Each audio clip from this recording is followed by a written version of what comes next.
देखिए मैं आपको बताऊं, अगर यूनिफॉर्म सिविल कोड नहीं भी आएगा तो 5 चीज तो कैसे खत्म होगी मैं बता रहा हूँ। हाँ। ट्रिपल तलाक का मैं पिटिशनर था, फर्स्ट पिटिशनर ट्रिपल तलाक का मैं था, महिलाएं बाद में आई। सारी गड़बड़ियां आप ही करते हैं। ठीक है, सबसे पहले मैंने 3 तलाक को चैलेंज किया था, हो गया। अब मेरी PIL पेंडिंग है पॉलीगैमी, हलाला, मुताह, मिस्यार और शरिया कोर्ट पे। इन 5 चीजों को मैंने चैलेंज किया। ये क्या क्या है? पॉलीगैमी का मतलब जो लोग 4 शादी करते हैं, सुप्रीम कोर्ट मेरी पिटीशन पेंडिंग है।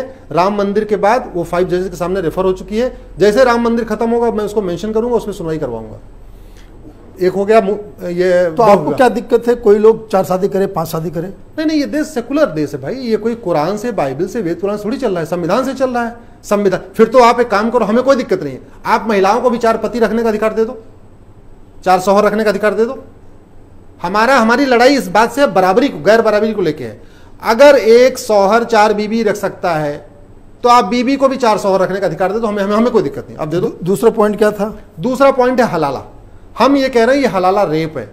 आप सेक्शन 375 जो बलात्कार की डिफिनीशन दी हुई है इंडियन पिनल कोड में, उसको पढ़ लीजिए। उसकी जो 6वीं डिफिनीशन है वो बिल्कुल वही है जो हलाला है।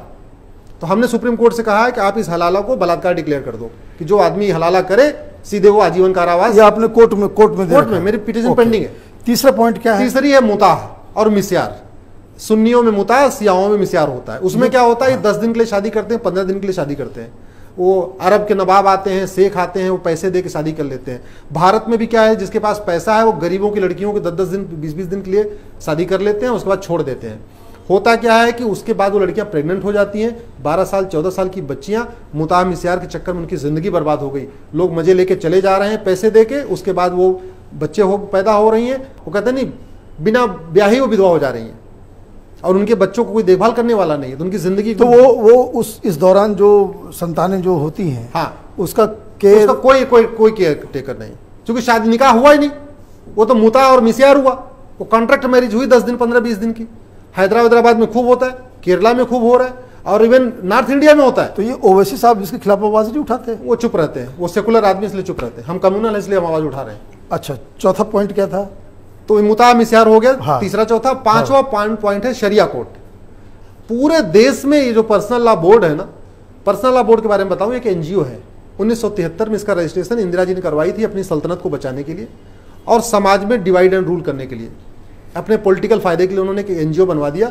आज भी वो NGO है। मैं आपके दर्शकों से कहूंगा, अब एक बात, मुस्लिम पर्सनल लॉ बोर्ड जाइए, उसकी वेबसाइट पे विकीपीडिया पे देखिए, वो 1973 में बनाया हुआ NGO है। ना वो कोई धार्मिक संस्था है, ना कोई आध्यात्मिक संस्था है। अपनी दुकान चलाने के लिए वो हर जगह अपना कोर्ट के मामले में आके दखल दे देता है, दखल देते हैं। उसने क्या कर रखा है कि पूरे देश में हर एक जिले में तो है ही है, उसने तहसील स्तर पर अपने दारुल कजा बना दिया, जिसको शरिया कोर्ट बोलते हैं। अब वो क्या कर रहा है कि सारे मुस्लिम्स के जो मामले हैं उसको शरिया के तरीके से निपटा रहा है। हमारे देश में ये तो अलाउड नहीं होना चाहिए। तो ये जुडिशरी के पैरेलल एक और जुडिशरी बनी हुई है, शरिया कोर्ट, जिसको दारुल कजा वे लोग बोलते हैं। तो मैंने उसको भी चैलेंज किया हुआ है। तो ये 5 चीज चली जाएंगी, कॉमन सिविल कोड आए चाहे ना आए, ये मैं आपको बताने की कोशिश कर रहा था। मैंने UCC आया